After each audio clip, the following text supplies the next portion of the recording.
Yes, the British people voted to leave Europe, and I agree the will of the people should prevail. I accept right now there is no widespread appetite to rethink. But the people voted without knowledge of the terms of Brexit. As these terms become clear, it is their right to change their mind. Our mission is to persuade them to do so.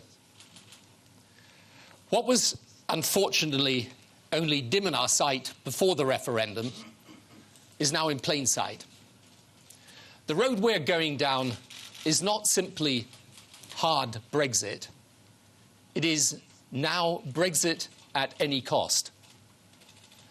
Our challenge is to expose relentlessly what that cost is, to show how the decision was based on imperfect knowledge, which will now become informed knowledge, to calculate in easy-to-understand ways how proceeding will cause real damage to our country, and to build support for finding a way out from the present rush over the cliff's edge.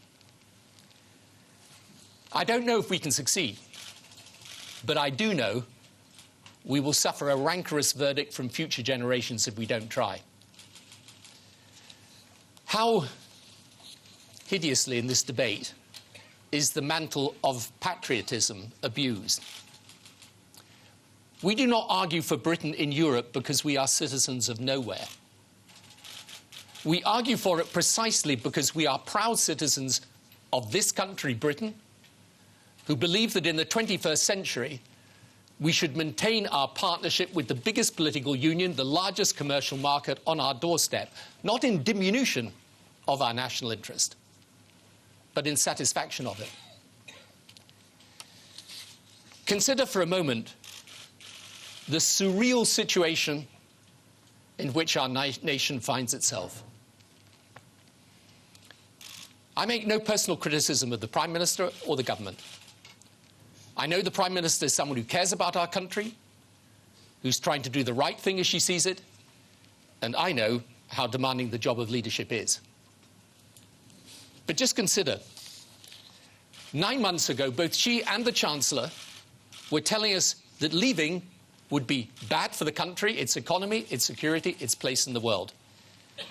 Today, it is apparently a once-in-a-generation opportunity for greatness.